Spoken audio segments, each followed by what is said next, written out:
बहुत ही उम्दा और हम सब के लिए एक सबक आमोज बयान था।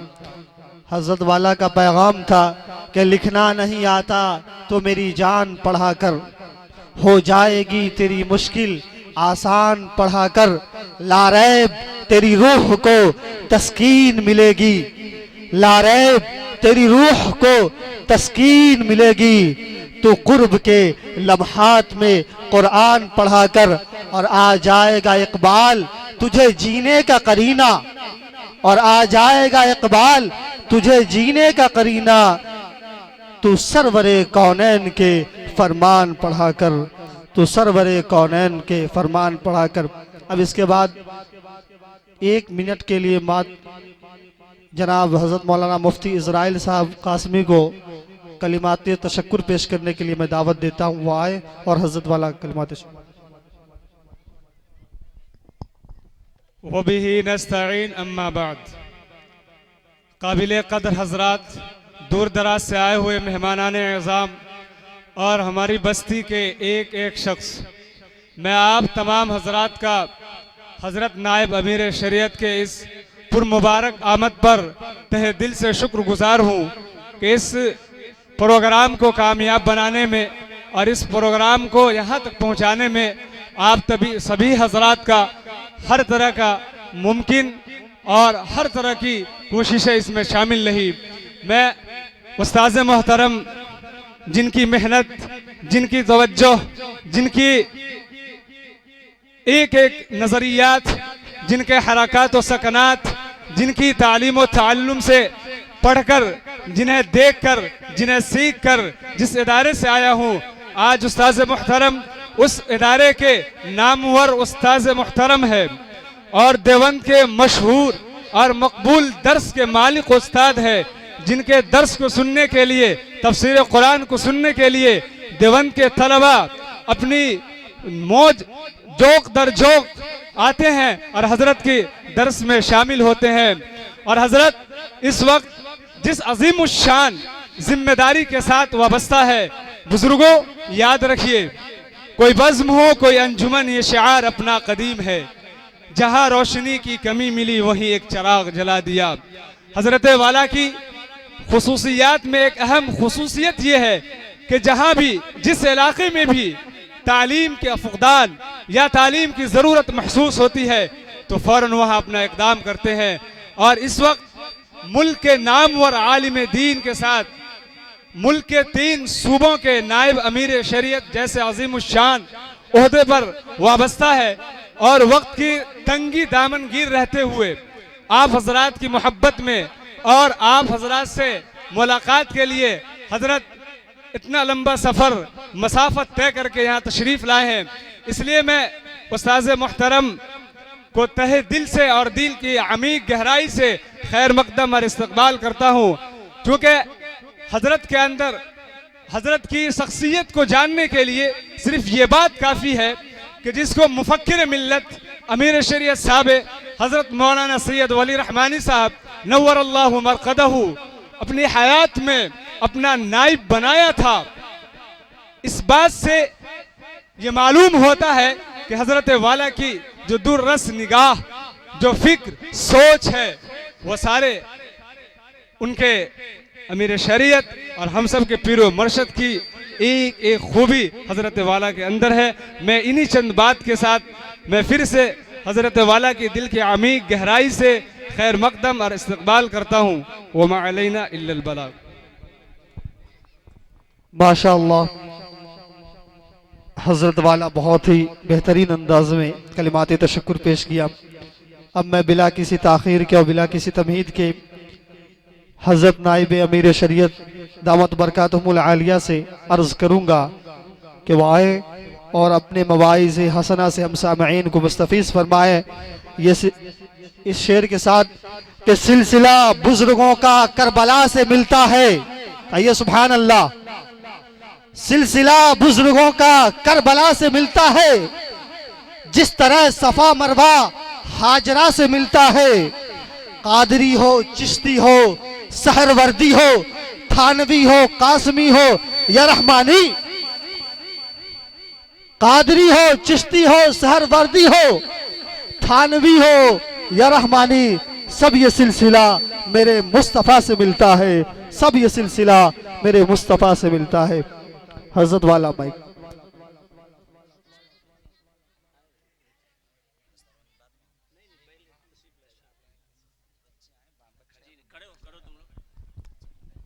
ये 3 तलबा है जिनकी तकमील हिफ्ज़ हुई है, जिसमें अजीज़म मोहम्मद माज बिन मौलाना इम्तियाज साहब सतरू पट्टी, मौलाना मोहम्मद इम्तियाज के साहबजादे हैं जो सतरू पट्टी के रहने वाले हैं।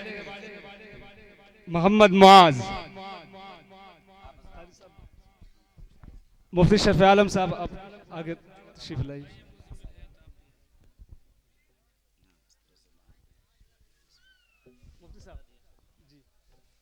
दूसरे हाफिज हैं हाफिज मोहम्मद अमजद बिन हाफिज मोहम्मद अकबर अली संग्राम, जो भी ये बच्चा भी यही हिफ्ज़ कुरान की दौलत से सरफराज हुए हैं।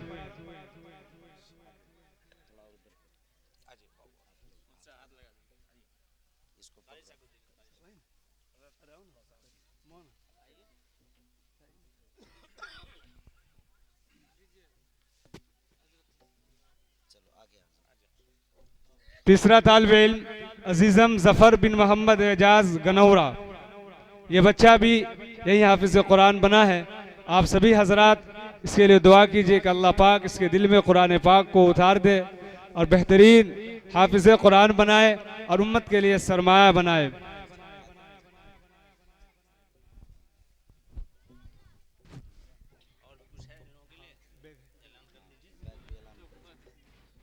तोहफा में बच्चों को कुरान पाक और एक बैग दिया जा रहा है।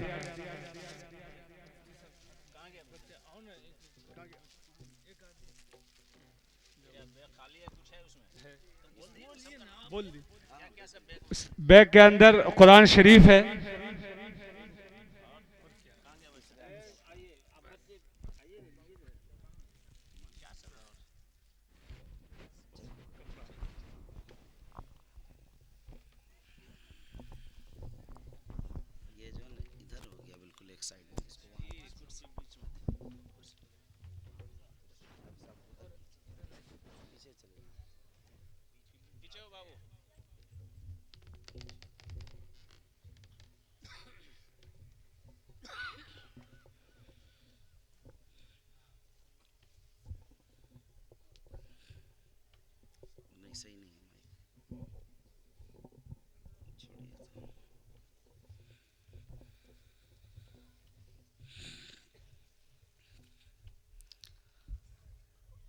बिस्मिल्लाहिर्रहमानिर्रहीम वबिही नस्तईन अम्मा बाद वस्सलातु वस्सलामु अला सय्यिदिना मुहम्मद व अला आलिहि व सहबिहि अजमईन। अऊज़ु बिल्लाहि मिनश शैतानिर रजीम। बिस्मिल्लाहिर्रहमानिर्रहीम। वयरफ़इल्लाहु अल्लज़ीना आमनू मिनकुम वल्लज़ीना ऊतुल इल्म दरजात। वक़ाल अन्नबी सल्लल्लाहु अलैहि वसल्लम इन्नमा बुइस्तु मुअल्लिमा औ कमा क़ाल अलैहि अस्सलातु वस्सलाम। तमन्ना है कि इस दुनिया में कोई काम कर जाएं, तमन्ना है कि इस दुनिया में कोई काम कर जाएं, अगर हो सके तो खिदमत इस्लाम कर जाएं। किया फिरदौसिये मरहूम ने ईरान को जिंदा, किया फिरदौसिये मरहूम ने ईरान को जिंदा, खुदा तौफीक दे तो हम करें ईमान को जिंदा। स्टेज पर रौनक अफरोज़ नहायत ही मुअज़्ज़ज़ और मुअक्कर उलमाए किराम, दानिश्वरान इज़ाम, बुज़ुर्गों और दीनी भाइयों, पर्दा नशी माएँ और बहनों, जामिया अब्दुल्ला इब्न मसऊद के सालाना अज़ीमुश्शान इजलास दस्तारबंदी के मौके से हम और आप जमा हैं। रात 12 से ज़्यादा बज गए हैं। हमारे मुर्शिद गिरामी मुफक्किर इस्लाम हज़रत मौलाना सैयद मोहम्मद वली साहब रहमानी नव्वरल्लाहु मरक़दहू ज़्यादा देर रात तक इजलास के चलने को पसंद नहीं फरमाते थे कि रात के 2 बजे 3 बजे जलसा ख़त्म हो और हम सोकर फजर की नमाज जो फ़र्ज़ है उसे छोड़ दें तो उस इजलास का क्या फ़ायदा होगा। इसलिए आप हज़रात को आइंदा जलसा मगरिब बाद शुरू कीजिए और रात के 11 बजे इजलास मुकम्मल करके इशा पढ़कर खाना खा के सो जाइए। यह निज़ाम आप इजलास का बनाएंगे इंशाअल्लाह। अब वक्त ज़्यादा हो चुका है, अभी और भी मुकर्रिरीन की लंबी फहरिस्त है। अभी कुछ मुकर्रिरीन की तकरीरें हो भी गई हैं। अभी हज़रत मौलाना मुफ्ती अनवार साहब दामद बरकातुहुम नाज़िम मदरसा अरफिया संग्राम का प्रोग्राम सुन रहे थे, बड़ी कीमती बातें हुई। उससे पहले हज़रत मौलाना कारी अब्दुल सत्तार साहब का बयान भी आपने सुना। अभी हज़रत मौलाना मुफ्ती रिजवान साहब इकट्ठा आपके सामने काज़ी शरीयत उनका बयान होना है, तो बयानात आप सुनते रहेंगे। मैं चंद मिनट आपके सामने 1-2 बातें सिर्फ अर्ज करके रुखसत हो जाऊंगा। यहाँ जामिया अब्दुल्ला इब्न मसऊद के क़याम के बाद से मेरे अजीज़ गिरामी क़द्र मौलाना मुफ्ती मोहम्मद इज़राइल साहब कासमी ने मुझसे राब्ता भी किया और रखा रिश्ता। मैंने उनकी हौसला अफजाई की कि इदारे कायम होने चाहिए और आप मेहनत कीजिए, आगे बढ़िए और बढ़ते रहिए।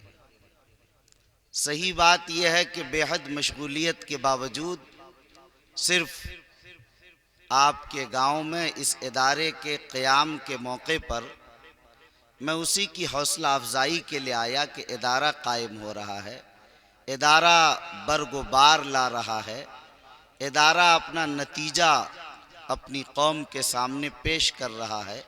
तो ऐसे मौके पर जाकर आप हज़रात की हौसला अफजाई मुझे करनी चाहिए। इसी बुनियाद पर मैं हाजिर हुआ। मेरे भाइयों, हम और आप एक अल्लाह के मानने वाले, एक रसूल के मानने वाले और एक नबी की उम्मत में हम लोग उसी की इत्तिबा इताअत में ज़िंदगी गुजारने वाले, एक ही किताब कुरान, एक ही काबा, सब हमारा एक है। ये बच्चे जो गप कर रहे हैं, गप मत कीजिए, जिसको घर जाना चले जाए, गप बंद रखिए। अल्लाह की उस किताब की जो पहली आयत नाजिल हुई है, ज़माने जाहिलियत के लोग मुखातब हैं, मक्के के लोग, जिनमें दुनिया के सारे गुनाह हैं। वह कत्ल में भी फंसे हुए हैं, वह दहशत में भी फंसे हुए हैं, वह ज़िना भी कर रहे हैं, वह चोरी भी कर रहे हैं, वह डकैती भी डाल रहे हैं, वह सारा काम कर रहे हैं। कौन ऐसा गुनाह है जो उस मुआशरे में नहीं है? हर गुनाह उस मुआशरे में मौजूद है। वह बेटियों को जिंदा दरगोर कर रहे हैं। ये वह लोग हैं कि एक कत्ल के बाद कत्लों का सिलसिला जारी हो जाता है। ये वह लोग हैं कि एक लड़ाई महीनों सालों नहीं, सदियों चलती रहती हैं, नस्लें चलती, नस्लों में मुंतकिल होती चली जाती हैं। ये वह कौम है कि जिस कौम में बुराइयां कायनात और धरती में ऐसी नहीं जो बुराई उस कौम में मौजूद न हो। लेकिन ऐसी कौम और मक्का के ऐसे मुशरिकीन और अरब की ऐसी कौम बदतरीन, ऐसी कौम में भी जब कुरान नाजिल होता है तो पहली वही आती है। तो ये नहीं कहा जाता कि शिरक मत करो, ज़िना मत करो, कत्ल मत करो, जुल्म मत करो, गरीबों को मत सताओ, यतीमों को परेशान न करो, बल्कि कुरान जब नाजिल होता तो पहली वही नाजिल होती, इक़रा, ए लोगों पढ़ो। जिससे बात समझ में क्या आती है, आप समझ रहे हैं? बात ये समझ में आती है कि जब तुम पढ़ लोगे तो ज़िना छूट जाएगा, कत्ल का रिश्ता ख़त्म हो जाएगा, जुल्म नाइंसाफ़ी बंद हो जाएगी और यतीमों को सताना परेशान करना ख़त्म हो जाएगा, एक दूसरे के हुकूक को दबाना बंद हो जाएगा, ये सारी बुराइयां ख़त्म हो जाएंगी और बुरे अखलाक से अखलाक हसना में मुंतकिल हो जाएगी। ये ज़मीन अमन पसंद ज़मीन हो जाएगी, ये इस्लाह फिल अर्ज हो जाएगी, फसाद फिल अर्ज से ये ज़मीन बच जाएगी। इसी बुनियाद पर उनको इक़रा कहा कि पढ़ो अपने परवरदिगार के नाम से, यानी तालीम का हुक्म दिया कुरान की पहली आयत में। सरकार दो आलम सल्लल्लाहु अलैहि वसल्लम की ज़िंदगी को देखिए, आप अलैहिस्सलाम ने जो ऐलान किया, इन्नमा बुइस्तु मुअल्लिमा, मैं मुअल्लिम बनाकर भेजा गया।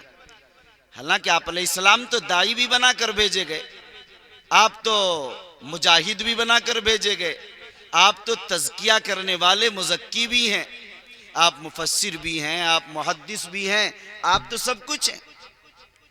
लेकिन आप अलैहिस्सलाम अगर ऐलान करते हैं तो वो क्या ऐलान करते हैं? इन्नमा बुइस्तु मुअल्लिमा, कि मैं मुअल्लिम बनाकर भेजा गया, पढ़ाने वाला बनाकर भेजा गया, तालीम को आम करने वाला बनाकर भेजा गया। यानी वो ऐसी तालीम को आम करने के लिए मैं मुअल्लिम हूँ, मुअल्लिम कायनात, कायनात का उस्ताज हूँ, कायनात का पढ़ाने वाला। इन्नमा बुइस्तु मुबल्लिगा, इन्नमा बुइस्तु दाइया, इन्नमा बुइस्तु ज़किया, इन्नमा बुइस्तु तकिया, इन्नमा बुइस्तु सूफिया, कुछ ऐलान नहीं फरमाया। इन्नमा बुइस्तु मुअल्लिमा, एक नारे मस्ताना है, एक ही नारे मस्ताना, इन्नमा बुइस्तु मुअल्लिमा, मैं कायनात का उस्ताज हूं, उस्ताज बनाकर मबूस किया गया हूं। मालूम यह हुआ कि आपने अपने तमाम मिशन, मकासिद और उमूर में सबसे ज्यादा अगर किसी को तरजीह दी तो वह इन्नमा बुइस्तु मुअल्लिमा, तालीम को तरजीह दी। आप अलैहिस्सलाम की जिंदगी को देखिए तो मक्के में दार अरकम, मदीने पहुंचते हैं तो घर नहीं बनाते, पहले मस्जिद नबी तामीर करते, सुफ़ा का मदरसा चबूतरा बनाते और उसके बाद अपना घर बाद में तामीर करते। ये रसूल का उसवा नमूना है कि रसूल पहले अपना घर नहीं बनाते, अल्लाह और अल्लाह के रसूल का घर बनाते, फिर अपना घर बनाते।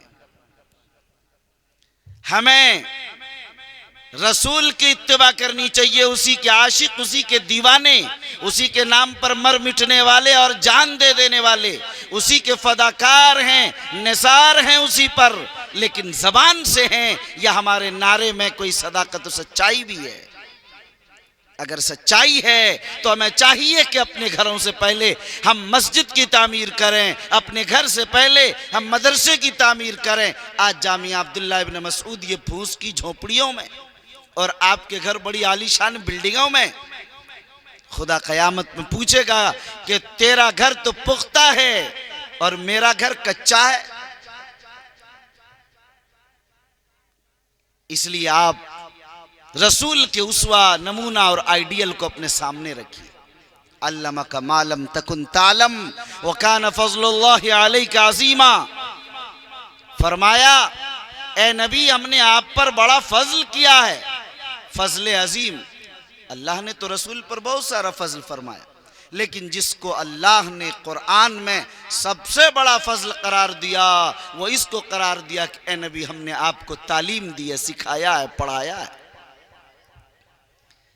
रसूल का उस्ताज कायनात और धरती में कोई इंसान नहीं होता, नबी और रसूल का उस्ताज अल्लाह होता है।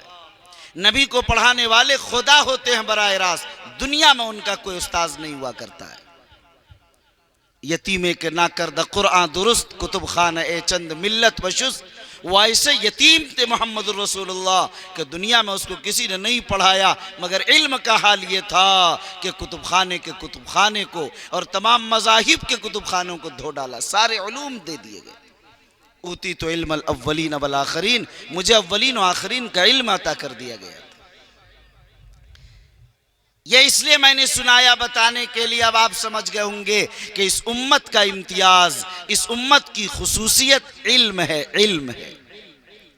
मदीना मुनव्वरा उलूम से भर गया, बसरा इल्म से भर गया, कूफा उलूम से भर गया, बगदाद इल्म से भर गया, कुर्तुबा भर गया।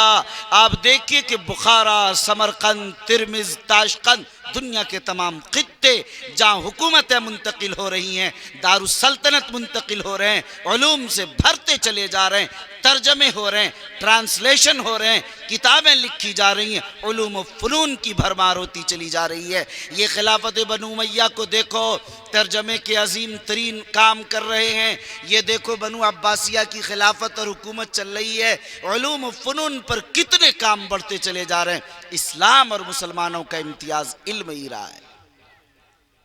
इसीलिए इल्म तकसीम नहीं था कि दीनी तालीम और ये असरी तालीम, ये नहीं था। पहले एक ही मदरसे में बैठकर मुफस्सिर भी बनते थे और इंजीनियर भी, एक ही मदरसे से फारिग होने वाला मुहद्दिस भी बनता था और डॉक्टर भी, एक ही मदरसे में पढ़ने वाला वहीं नहवी और सरफी भी बनता था और इधर बहुत बड़ा वो पायलट भी। यानी एक ही मदरसे में बैठकर पढ़ने वाला सारे फ़नून पढ़ा करता था। ये नहीं कि ये मदरसा है, दीनी तालीम कुरान व हदीस पढ़ा जाएगा, फ़िक़्ह पढ़ाया जाएगा, ये स्कूल और कॉलेज है, यूनिवर्सिटी है, यहाँ मेडिकल पढ़ाया जाएगा, इंजीनियरिंग पढ़ाया जाएगा, या ITI है यहाँ सिखाया।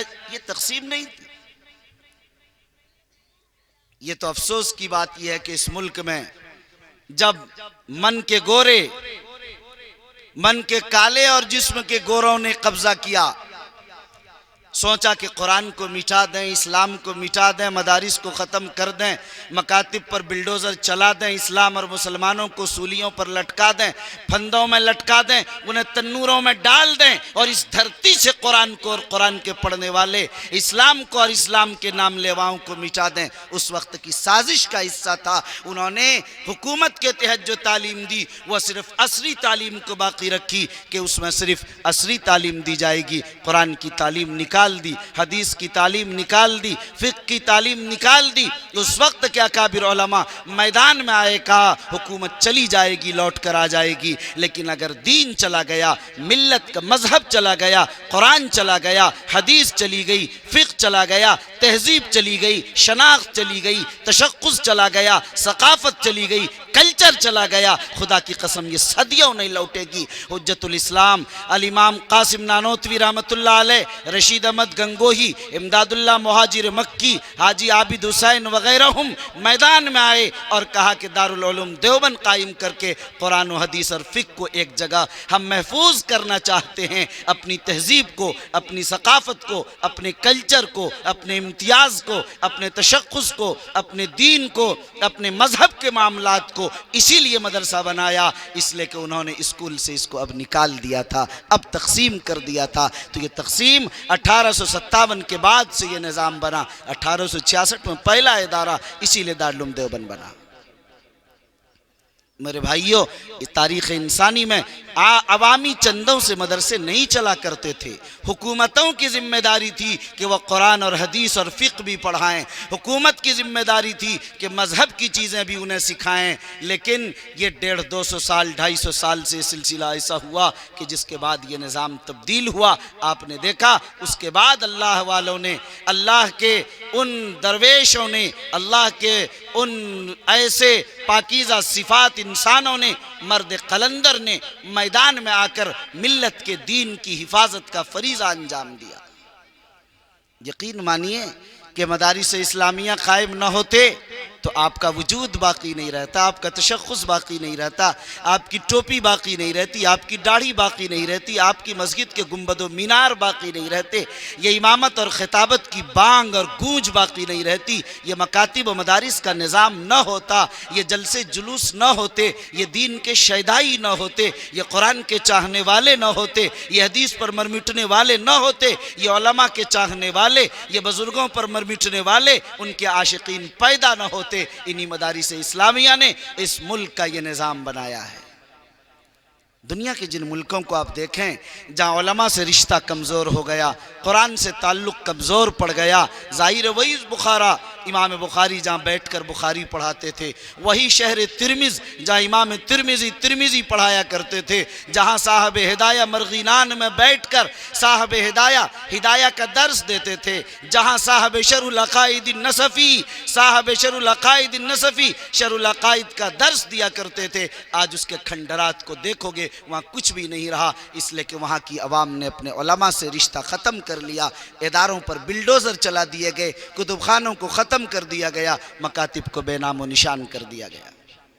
आप जानते हैं इस मुल्क में यही कार्ड खेला जा रहा है, इस मुल्क को वहीं पहुंचाया जा रहा है। मैं कुर्बान जाऊं ए लोगों आप पर कि आपकी मोहब्बतों ने इस मुल्क के दीन और इस्लाम को बाकी रखा है। ये समझ गए कि यहाँ की आवाम, उलमा, सुलहा और रब्बानीगीन से अपने रिश्ते ख़त्म नहीं करेंगे, इसीलिए इन्होंने सोचा कि रास्ता दूसरा इख्तियार किया जाए। कौमी तालीमी पॉलिसी 2020 उसी का हिस्सा है, जिसमें साफ तौर पर यह कह दिया गया और ये पूरा निज़ाम और खाका बनाकर इस मुल्क में नाफिज कर दिया गया और आज मंजूरी हो गई। 3 साल से लेकर 3 साल का बच्चा स्कूल जाएगा, हर बच्चा बच्ची, कोई बच्चा बाकी नहीं रहेगा। अगर कोई 3 साल से ऊपर का बच्चा स्कूल नहीं जाएगा तो उसके वालिदैन को जेल में डाल दिया जाएगा। मदरसे कैसे बाकी रहेंगे आप बताइए, कौन जाएगा मदरसे में? 10 से लेकर 4 बजे तक उसको स्कूल में जाना है, हर बच्चे को जाना है। मदारिस पर बिल्डोजर चलाने की जरूरत नहीं पड़ेगी, मदारिस को बच्चे ही नहीं मिलेंगे, मदरसे बंद हो जाएंगे। इस ख्वाब गफलत में न रहिए।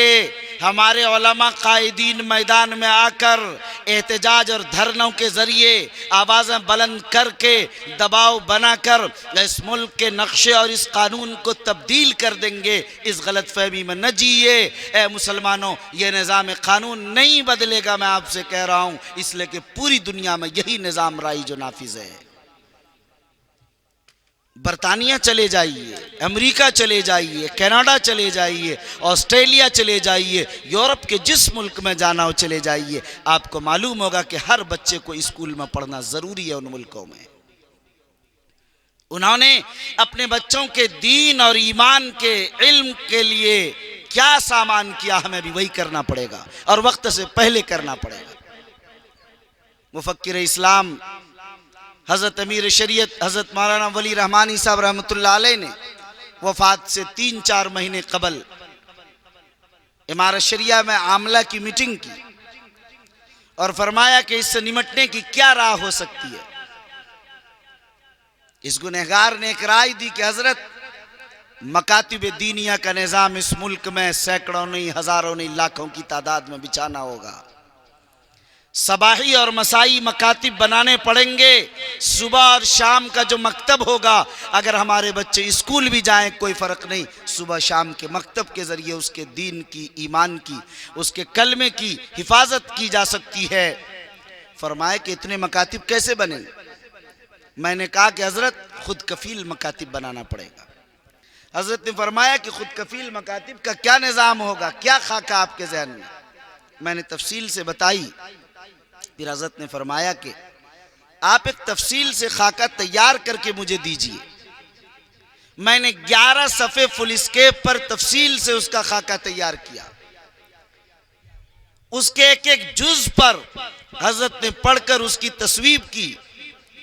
आपको याद होगा कि 1 साल पहले, 1-1.5 साल कबल पूरे बिहार और झारखंड के अंदर हफ्ता और अशरा बराए तरगीब तालीम व तहफ़्फ़ुज़ उर्दू मनाया गया। वो उसी का हिस्सा था। मैंने कहा था कि शुरुआत यहाँ से हो कि तरगीब तालीम के लिए एक तहरीक चलाई जाए। बहरहाल उसका एक पूरा निज़ाम है जो हमारे शरिया में मौजूद है।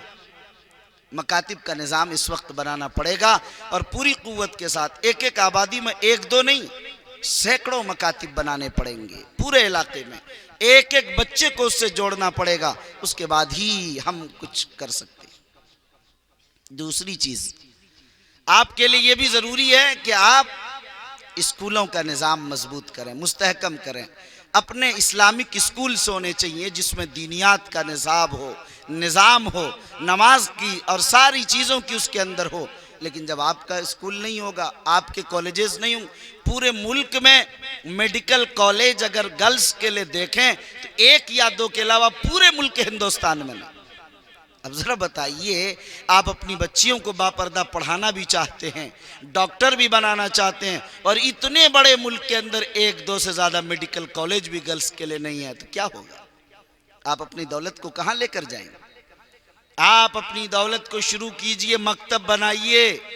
अगर 10,000 रुपये महीना खर्च कर सकते हैं, एक उस्ताद रखकर मकतब का निज़ाम शुरू कीजिए, बच्चों को पढ़ाए। 2 आदमी मिलकर कीजिए, 4 आदमी मिलकर कीजिए, स्कूल बनाइए, कॉलेज बनाइए। आप अपने पैसों को, अपनी मेहनत को, अपनी फिक्र को तालीम की तरफ इसलिए मोड़िए कि इस उम्मत का जो इख्तिसास है, इस उम्मत का जो इम्तियाज़ है वह तालीम है। पहली वही इक़रा है, आका का ऐलान भी नमा बुइस्तु मुअल्लिमा है। ऐसी सूरत में अगर हम तालीम से पीछे रहें और तालीम से अपने आप को न जोड़ पाएँ तो ज़रा आप अंदाज़ा कीजिए कि क्या बदतरीन सूरत हाल से हम गुजर रहे हैं। ऐसी सूरत हाल में हमारे लिए बहुत ज़रूरी है हम इस निज़ाम को आम करें। इसके लिए हम जो कोशिश कर सकते हों, हमें कोशिश करनी चाहिए। मुझे खुशी हुई अभी आते हुए, हज़रत मौलाना मुश्ताक साहब मेरे साथ आए, दामत बरकातुहुल आलिया इकट्ठा से। उन्होंने मुझसे अर्ज़ किया कि मैं 1 एकड़ ज़मीन हासिल कर रहा हूँ और जल्द ही 2023 से उसमें एक इस्लामिक स्कूल तर्ज का कायम करने जा रहा हूँ। मुझे खुशी हुई, मैंने कहा कि उस निज़ाम के लिए मैं आपके साथ हर वक्त खड़ा हूँ, जो भी ज़रूरत और तैयारी है इब्तिदाई मरहले में। इसी तरह अल्लाह का फजल है कि बेदारी आई है। इमारत शरिया ने स्कूलों के निज़ाम को अगर शुरू किया, अल्लाह का करम है कि चंद महीनों में कई स्कूल बनाए गए और चंद महीनों में अभी 21 तारीख को परसों कटक में एक स्कूल का इफ्तिताह करना मुझे जाना है। अभी 23 में एक स्कूल रांची के अंदर बन रहा, 25 में एक स्कूल पूर्णिया के अंदर बन रहा। जहां लोग जमीनें दे रहे, निज़ाम बन रहा है, CBSE तर्ज के स्कूल इमारत शरिया, इमारत पब्लिक स्कूल के नाम से कायम कर रही।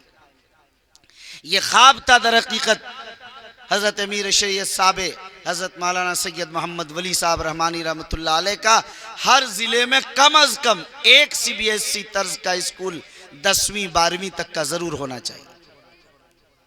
उसी के तहत ये कोशिशें चल रही हैं। लेकिन ये इमारत पब्लिक स्कूल से हटकर हमारी और आप सबकी जिम्मेदारी है, जिसे भी अल्लाह तौफीक दे वह खुद अपना स्कूल कायम करे।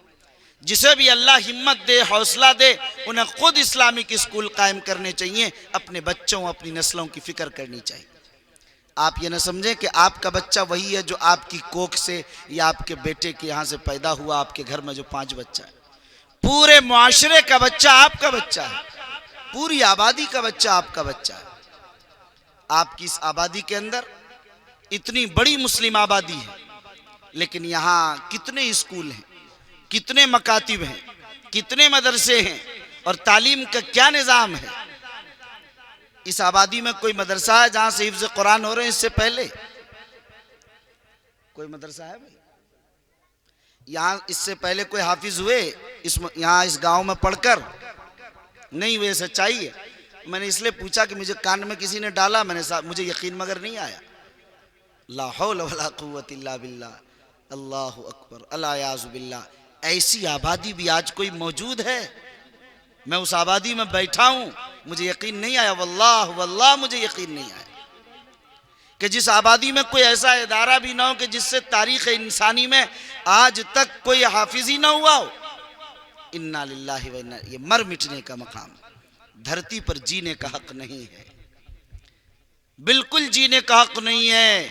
ए मेरे नौजवानों, मेरी बातों को बुरी न मानिए। मैं आपके हाथों और पैरों और दाढ़ियों को पकड़ने के लिए तैयार हूँ, लेकिन खुदारा जब जामिया अब्दुल्ला इब्न मसूद की शक्ल में मौलाना मुफ्ती इजराइल साहब ने एक इदारा कायम कर दिया है, आइए, खड़े हो जाइए, हिम्मत कीजिए, हौसला कीजिए, अज़्म में मुसम्मम कीजिए और बुलंद कीजिए अपने हौसलों को कि हमें इसी इदारे को मिलकर तरक्की देनी है जिस इदारे ने सिर्फ एक आध साल 2 साल के अरसे के अंदर 3 हाफिज कुरान आपको दे दिया है।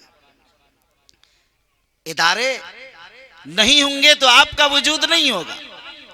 इदारों से आपकी पहचान है, बगैर इदारे के आपकी पहचान नहीं। इसलिए मेरे भाई, आप इस इदारे को मजबूत कीजिए और इस इदारे की तरक्की के लिए आप हजरात मुकम्मल कोशिश कीजिए कि ये इदारा कायम हो जाए। और मुझे माफ़ कीजिए, कह लेने दीजिए, ये एक इदारा भी ना काफ़ी है। एक इदारे पर न बैठ जाइए, महल्ले महल्ले मकतब बनाइए जिसमें मजबूत तालीम हो, एक एक बच्चा तालीम से आरास्ता हो। अगर आबादी का कोई एक बच्चा आला से आला तालीम हासिल न कर सका तो जाहिर है उसके माँ बाप महरूमुल किस्मत हैं जो अपनी औलाद को इस दौर तरक्की में भी तालीम न दे सका हो। इसलिए आप उन्हें हाफिज कुरान बनाइए, आलिम दीन बनाइए, उन्हें डॉक्टर बनाइए, उन्हें साइंसदान बनाइए, उन्हें IAS बनाइए, उन्हें IPS बनाइए। आप आला से आला दर्जे की तालीम हासिल कीजिए। लेकिन आपको हैरत होगी, 1 लाख मुसलमानों का बच्चा जब स्कूल में पढ़ता है तो 1 लाख में से सिर्फ 13 बच्चे ग्रेजुएशन तक पहुंच पाता है। तो आप समझते हैं हमारा IAS भी होना चाहिए और IPS भी। कहां से बनेंगे IAS और IPS? 1 लाख में से सिर्फ 13 बच्चे ग्रेजुएशन पास कर रहे हैं। आप अंदाजा कीजिए कि क्या सूरत हाल है। ड्रॉप आउट की जब इतनी बदतरीन सूरत हाल है, वो कौम कैसे तरक्की कर सकती है? फिर वो ख्वाब देखती है तो ख्वाब ही देख सकती है, इसके अलावा और कुछ नहीं कर सकती। मेरे भाइयों, आइए, अज़्म कीजिए, इरादा कीजिए कि इस आबादी का एक एक बच्चा तालीम याफ्ता होगा, वो दीन की तालीम से भी आरास्ता होगा, असरी तालीम भी आला से आला तालीम हासिल करके अपनी आबादी का नाम रोशन करने वाला बनेगा। इसलिए आप इसके लिए इरादा कीजिए कि जो इदारा कायम है उसको मजबूत करेंगे, मकातिब कायम करेंगे जिनको अल्लाह ने हौसला दिया, स्कूल बनाएंगे जिसे अल्लाह ने ताकत दी, वुसात दी और फिक्र दी। लोग समझते हैं, मैंने एक जगह कहा कि आप स्कूल कायम कीजिए। एक नौजवान आए कि मुझे बड़ा शौक है मगर इतने करोड़ों रुपए कहाँ से लाएंगे, बड़ी गुर्बत है। मैंने कहा अच्छा अपने सवाल की, पैसों से इदारे नहीं बनते, हौसलों से इदारे बनते हैं। याद रखिए, मौलाना अबुल महासिन मोहम्मद सज्जाद बानी इमारत शरिया ने जब मुस्लिम इंडिपेंडेंट पार्टी कायम की 1937 में, और पार्टी के क़याम के बाद पूरे बिहार में पार्टी के MLAs जीते और कामयाब हुए, गवर्नर ने उन्हीं को हुकूमत साजी के लिए कह दिया कि जाइए हुकूमत बनाइए। गवर्नर हाउस से जब पार्टी के सदर अबुल महासिन मोहम्मद सज्जाद निकलते हैं, उस पार्टी से कामयाब होने वाले उम्मीदवार अमीर शरीयत मोमिन्नतुल्लाह रहमानी सबसे कम उम्र MLA निकल रहे थे। तो उस वक्त उन दोनों में से किसी के पास इतना पैसा भी नहीं था किराए का कि पटने के गवर्नर हाउस से अपने किराए के मकान में भी पहुंच जाएं। उस शख्स को हुकूमत साजी का वक्त मौका दिया जा रहा है। हुकूमत बनाई उन्होंने। ये कौन लोग थे? ये वह लोग थे कि जो किराए का मकान पटने में फूस की झोंपड़ी किराए पर लिए हुए और जेब में उनको तांगे का यानी तांगा किराए पर कर लें उसका किराया नहीं था, लोगों के साथ बैठ कर आए। जरा अंदाजा कीजिए, पैसों से आज के दौर में तसव्वुर है, एक मुखिया जीतने के लिए 5 करोड़ रुपए 10 करोड़ रुपए लगाने पड़ रहे, वहां पूरी हुकूमत बन रही, वजीर आला बन रहे हैं, उसकी जेब में किराया भी नहीं। क्या समझते हैं आप? दौर बदल गया? दौर नहीं बदला, वही दौर आज भी है, वही दौर आज भी है। याद रखिए, इखलास का ताजमहल जो अबुल महासिन व सज्जाद के कल्ब में था, उस इखलास के ताजमहल को अपने कल्ब में उतारिए। वह इखलास का ताजमहल जो अमीर शरीयत मोमिन्नतुल्लाह रहमानी के कल्ब जिगर में था, वह इखलास का ताजमहल जो बानी जमात तबलीग हज़रत मौलाना इलियास साहब कांदिलवी रहमतुल्लाह अलैह के यहाँ था, बानी दारुल देवबंद मौलाना कासिम नानोतवी के यहाँ था कि एक दरख्त के नीचे तालीम शुरू कर रहे हैं, पूरी दुनिया में वो फैल जाता है। वो दर्द, वो तड़प, वो इखलास, वो कुढ़न जो मौलाना मुंगेरी के यहाँ था, दारुल उलूम नदवतुल उलमा कायम किया। इन सब के पास दौलत नहीं थी, सरवत नहीं थी, ताकत नहीं थी, कुव्वत नहीं थी, इन सब के पास इखलास था और रातों को रोना और अल्लाह के दर में और अल्लाह के दरबार में मुनाजात करने का सलीका था। ये वो लोग थे जो दिन में मेहनतें किया करते थे, दिन में मेहनतें किया करते थे। फुरसानुन बिन नहार व रुकबानुन बिल्लैल, वो रातों को रुहबान हुआ करते थे, रातों में रुहबान बिल्लैल, अल्लाह के सामने रोते, गिड़गिड़ाते, इस्तिगफार करते, तस्बीह करते, अल्लाह से मांगते, गिड़गिड़ाते। बेचैन होकर जब गिड़गिड़ाता है, मुज़तर की तरह गिड़गिड़ा कर तो देखो दुआएं तो कबूल हो ही नहीं सकता कि दुआ कबूल ना हो। अम्मन युजीबुल मुज़तर इज़ा दआ व यक्शिफुस्सू व यजअलुकुम खुलफाअल अर्द अइलाहुम मअल्लाह क़लीलन मा तज़क्करून। जब मुज़तर बेचैन व बेकरार होकर अल्लाह से मांगता, सब हो जाता। ए नौजवानों, हुकूमत तो अब तुम्हें नौकरी देने के लिए तैयार नहीं, सूरत हाल यहाँ तक बदतर हो गई कि एग्जाम भी नहीं ले रही ताकि हुकूमत को नौकरी ना देनी पड़े। आप फिर भी उसी के पीछे पड़े। मैदान में आइए, आप खुद अपने स्कूल बनाइए, अपने कॉलेजेस बनाइए, अपनी तिजारत कीजिए, अपने पैरों पर खड़े होइए और तालीम के मराकिज़ और इदारे बनाइए। इसलिए मैं आपको यही पैगाम देना चाहता था, इसीलिए मैंने वो आयत पढ़ी थी कि आप की वही इक़रा पहली, आपके नबी का मंशा, मिशन, मकसद युअल्लिमुहुमुल किताब वल हिकमा। हर जगह पूरी उम्मत का इम्तियाज व इख्तिसास इसी के अंदर है। इसलिए मेरे भाइयों, आप उस कौम से ताल्लुक़ रखने वाले हैं, उस नबी के उम्मती हैं, इसलिए आप अपने आप को तालीम से आरास्ता कीजिए, तालीम से आरास्ता कीजिए, इदारों से आप अपने आप को जोड़िए, इदारे कायम कीजिए, कायम इदारों को मजबूत मुस्तहकम कीजिए, अपने बच्चों को तालीम से आरास्ता कीजिए। आज हम और आप अपने बच्चों को तालीम देने में भी नाकाम है। हमें इसकी तरफ तवज्जो देनी पड़ेगी कि हम इसमें किस तरह से कामयाबी हासिल करें। आखिर में एक बात कहकर मैं अपनी बात ख़त्म करना चाहता हूं कि मेरे भाइयों, आज हमें और आप सबको एक जिम्मेदारी का एहसास लेना पड़ेगा। हर बात में हम ये सोचते हैं कि हम तो सतरू पट्टी एक देहात में रहते हैं, हमारी क्या जिम्मेदारी। इमारत शरिया काम करेगी, जमीयत उलमा काम करेगी, जमात इस्लामी के लोग काम करेंगे, फला हजरत काम करेंगे, फला मौलाना काम करेंगे, फला मालदार काम करेगा। आप क्या करेंगे, इस पर कभी नहीं सोचा। याद रखिए, जब सब लोग मिलकर काम करते तब काम होता है। अला कुल्लुकुम राइन व कुल्लुकुम मसऊलुन अन रइयती, तुम में से हर एक राई है और हर एक से उसकी रियाया के बारे में सवाल किया जाएगा। आप अगर पंचायत के मुखिया हैं, सरपंच हैं, वार्ड मेंबर हैं, आपके तहत कितने लोग आ रहे हैं, वो सब नमाज के पाबंद हैं, उन सब की गुर्बत ठीक है, तालीम ठीक है, उनका माहौल ठीक है, वो शराब से पाक हैं, वो नशा से पाक मुआशरा रखते हैं, उनके मुआशरे का सारा मामला ठीक ठाक है कि नहीं है। अगर नहीं है तो आपको कल क़यामत में पूछा जाएगा। आप कुछ नहीं है, आपके घर के 5 अफराद तो आपको मान रहे, आपने उनके बारे सोचा नहीं, सोचा तो आपसे पूछा जाए, वो भी नहीं मान रहे। अरे आपकी बीवी, आपकी बेटी, आपका बेटा तो आपको मान रहा है, वो नमाजी है, तालीम याफ्ता है, अल्लाह की मर्जियात पर जिंदगी गुजार रहा है। अगर नहीं, आपसे सवाल किया जाएगा। तन्हा अपनी जिंदगी सच्ची गुजार ली कि आप नमाजी साहब हैं, आप हाजी साहब हैं, आप तबलीगी साहब हैं, आप मौलाना साहब हैं, आप फला साहब हैं, इससे काम नहीं चलने वाला। आप पर जिम्मेदारियां हैं। इस उम्मत का मिजाज ये नहीं है कि आप जंगलों में जाकर जिंदगी गुजारें, बल्कि इसी माहौल में रहकर अपने आप को भी पाकीज़ा बनाएं। और आप चूंकि आखिरी नबी की उम्मत हैं, आपकी जिम्मेदारी है कि आप दूसरों में भी इस्लाह का काम करें, आपकी जिम्मेदारी है। इसलिए मैं आपसे अर्ज करना चाहता हूं कि आप हजरात आज 2-3 इरादे करके यहाँ से उठें। एक तो ये कि हमारे मुआशरे का एक एक बच्चा आला से आला तालीम हासिल करेगा।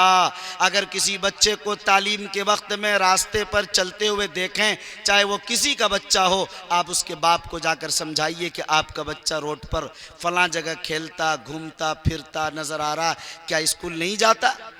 किस वजह से नहीं जाता? पैसे नहीं है, हम देने के लिए तैयार हैं। फला नहीं है, हम आपकी ज़रूरत पूरी करने, जो भी मसला हो कोशिश कीजिए पूरी आबादी में एक माहौल बनाइए। दूसरी चीज़ आपको ये करना है कि आबादी में मकतब, मदरसा और स्कूल, इसके क़याम को अपना मिशन बना लेना है।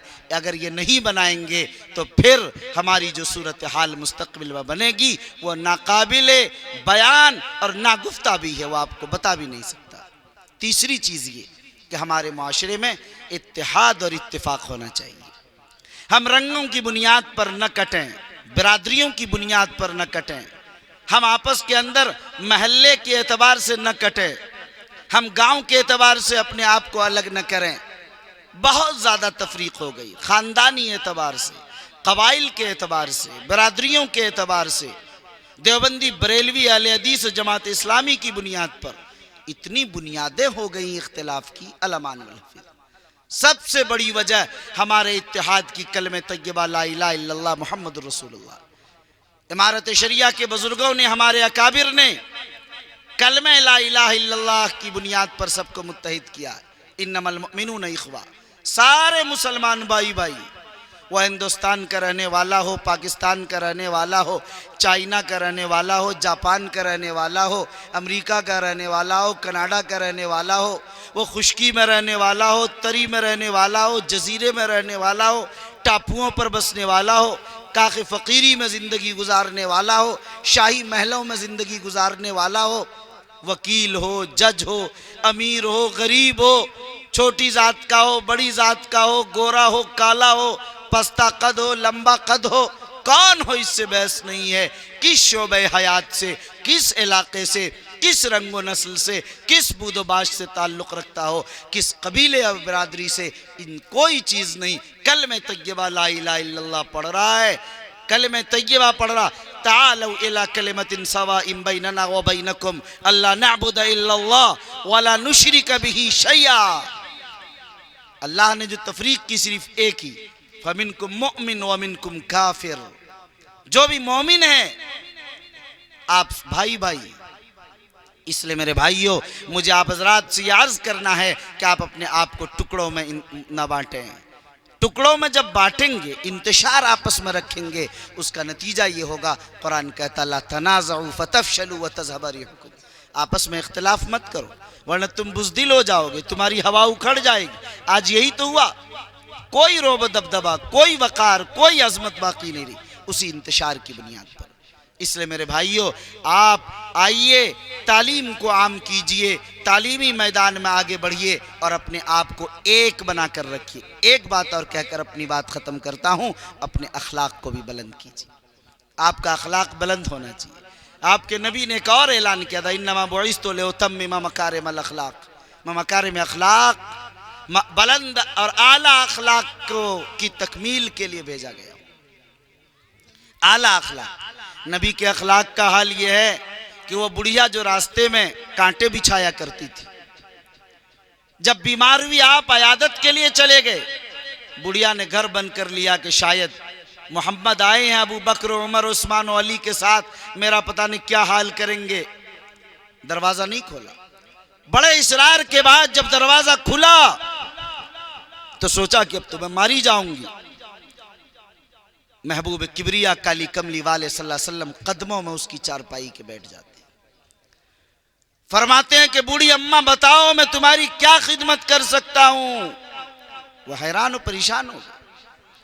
सारी खैरियत मालूम करके जब लौटने लगे तो वह बूढ़ी आपके दामन को पकड़ लेती है और कहती है कि मोहम्मद, जब तुम जा रहे हो तो आज तुम्हारे मेरे दिल को भी लेकर जा रहे हो, पढ़ाओ मुझे अपना कलमा, कलमे तय्यबा ला इलाहा इल्लल्लाह मुहम्मद रसूलुल्लाह। जाहिर है उस बुलंद अखलाक की बुनियाद पर उसका दिल इस तरह माइल हुआ, लिखा रिवायतों में मुहद्दिसीन ने कि 300 लोगों के इस्लाम लाने का जरिया वो बूढ़ी औरत बनी। उसके बाद मस्जिद नबवी में एक देहाती ने पेशाब कर दिया आकर, एक आराबी ने देहात से आया, मालूम नहीं था कि मस्जिद में पेशाब नहीं करना चाहिए, मस्जिद ही में पेशाब कर। वो जो पेशाब शुरू किया तो सहाबा घूर कर देखने लगे क्या कर रहा है।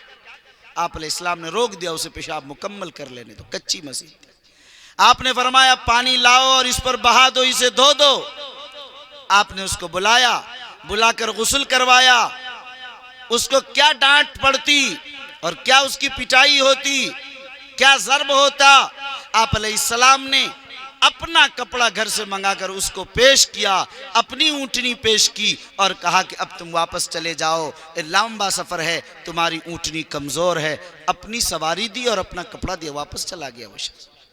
जब अपने घर पहुंचा है, घर पहुंचने से पहले नुक्कड़ पर खड़े होकर ऐलान किया, अय्युहल आबा वल अजदाद, ए मेरे बाप और दादाओ, ए मेरे अइज़्ज़ा अक़रबा रिश्तेदारों, आओ मैं तुम्हें एक ऐसे इंसान को दिखाना चाहता हूँ जो इंसान नहीं फरिश्ता है। मैंने ऐसा बुलंद अखलाक का एक इंसान देखा है।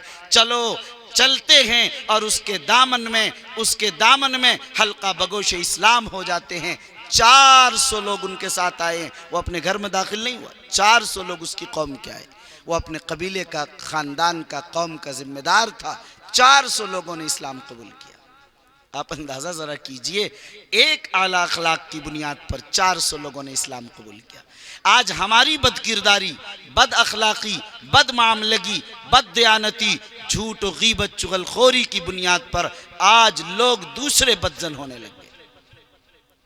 अल्लामा अनवर शाह कश्मीरी रहमतुल्लाह अलैह के चेहरे पर अल्लाह ने इसी नूरानियत दी थी कि जहां जाते कितने हिंदुओं ने इस्लाम कबूल कर लिया कि अगर ये चेहरा मुसलमान है तो ये चेहरा झूठा नहीं हो सकता, इतनी नूरानियत वाला चेहरा है। सहाबा दुनिया के जिस खित्ते में गए आपने देखा, वो जबान तो नहीं जानते, उनके मामले को देखकर ईमान कबूल कर लिया। इस मुल्क हिंदुस्तान की तारीख है कि सिर्फ 1,16,000 लोग मुसलमान थे। इस मुल्क में 1,16,000 सिर्फ मुसलमान थे। हुकूमत मुसलमानों की थी, उनकी बहू बेटियां महफूज थी। वो जानते थे कि जो कलमा पढ़ता ला इलाहा इल्लल्लाह, वो झूठा हो ही नहीं सकता, वो बददियानत हो ही नहीं सकता, वो रिश्वत ले ही नहीं सकता, वो ज़िना कर ही नहीं सकता, वो बदनिगाही कर ही नहीं सकता। हुकूमतें सौंप दी। हिंदू लोग जाते थे, अपनी बहू बेटियों को उनके घर रख कर जाते थे कि यहां मेरी बहू बेटियां महफूज रहेंगी। आज करोड़ों मुसलमान लोग कहते हैं मैं अक़लियत में इसलिए परेशान नहीं, अपनी बदमामलगी की बुनियाद पर परेशान। आज हिजाब का मसला क्यों उठा? लोग कहते हैं हिजाब लाजिम नहीं, हाई कोर्ट ने कहा, कर्नाटक के इस बुनियाद पर कहा। उन्होंने कहा अगर हिजाब जरूरी होता तो मुसलमानों की सारी बच्चियां बाहिजाब होती। स्कूल में क्लास में 25 बच्चियां मुस्लिम हैं, उनमें से 5 बच्ची बाहिजाब हैं और 20 बच्चियां बगैर हिजाब के। अगरचे ये उनकी बात दुरुस्त नहीं है, नमाज भी जरूरी है। सारे लोग कहाँ नमाज पढ़ रहे हैं? और सारे लोग नमाज नहीं पढ़ रहे तो इसका मतलब नमाज जरूरी नहीं, ये बात अलग है। मगर उन्होंने जो बात उठाई हमारी बेहिजाबी, बेपर्दगी की बुनियाद पर उठाई। हमें तो चाहिए, हमारी जिम्मेदारी है हमारी हर बच्ची बाहिजाब हो। ए लोगो, इस मौके की नज़ाकत से एक पैगाम आपको और देना चाहता हूँ। हमारी कौम की एक एक बच्ची हिजाब और पर्दे में रहे। हमारी बच्चियाँ 9-9 साल में बालिग हो जाती हैं। आप समझते हैं घर में बच्चियाँ हैं, आप खुद बेपर्दा उसे रखते हैं, इसलिए खुदारा अपनी बच्चियों को हिजाब का अभी से उसको आदत डालिए 6-7 साल 8 साल से, ताकि 9 साल 10 साल के बाद वो बगैर हिजाब के न रहें। वो जहाँ पढ़ें, जहाँ जाएं, लेकिन बाहिजाब और बापर्दा रहें। यह इस इस्लाम का शार है, इसको हमें बाकी रखना है।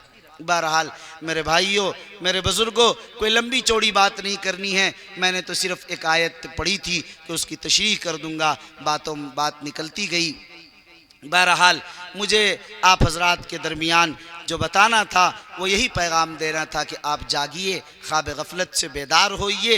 गफलत बहुत हो गई, जिंदा कौमों की तरह अपने आप को जिम्मेदार महसूस करके कि मुझसे भी सवाल किया जाएगा क़यामत में, ए आदमी, ए फला अब्दुल्ला, ए अब्दुर्रहमान, ए जैद, ए खालिद, तुमने क्या किया? सवाल किया जाएगा अपनी मिल्लत के लिए। आप भी कुछ कर गुजरिए और इस दुनिया से करके जाइए, तो इंशाअल्लाह आपका नाम भी रोशन रोशन और ज़िंदा रहेगा, अल्लाह राज़ी होगा और बुज़ुर्गों के नक्श कदम पर आप चलेंगे। आप जिन अकाबिर से अपना रिश्ता और जिन असलाफ़ से अपनी मोहब्बत रखते हैं, वो हज़रत मुंगेरी हों या अमीर शरीयत राबे मां मिन्नतुल्लाह रहमानी हों या मौलाना अबुल महासिन मोहम्मद सज्जाद हों या मौलाना वली रहमानी रहमतुल्लाह अलैह हों, ये सारे काम पर अपना ध्यान रखते थे। ये हजरात ज़िंदगी भर काम करते करते इस दुनिया से चले गए। जाहिर है आपकी भी जिम्मेदारी है, काम कीजिए, करते रहिए, करते करते इस दुनिया से जाइए। मुश्किल हालात से आप और हम गुज़र रहे हैं, मुश्किल हालात के लिए हमें बड़ी कुर्बानियाँ देनी पड़ेंगी, बहुत हिम्मत और हौसले के साथ हमें रहना पड़ेगा। दुआ करें हक़ ताला शानुहु सतरूपट्टी की इस आबादी को इल्म और अमल के लिए, मारिफत और तक़वा के लिए कबूल फ़रमाए। हक़ ताला शानुहु इस आबादी पर रहमत और बरकत नाजिल फ़रमाए, सकीनत नाजिल फ़रमाए और अल्लाह ताला अपना रहम व करम और फ़ज़ल की बारिश बरसाए और अल्लाह यहाँ के बड़े और छोटे, मर्द और औरत सबको कबूल फ़रमाए और अल्लाह जामिया अब्दुल्ला इब्न मसऊद को इस पूरी आबादी और पूरे इलाक़े का मरकज़ रुश्द व हिदायत बनाए और अल्लाह जामिया अब्दुल्ला इब्न मसऊद की ज़ाहिरी व बातिनी, तामीरी व तालीमी तरक्यात के फ़ैसले फ़रमाए और हक़ ताला शानुहु पर्दे गैब से उसका तकफ़्फ़ुल फ़रमाए। आमीन व आखिर दावाना अनिल हम्दुलिल्लाहि रब्बिल आलमीन।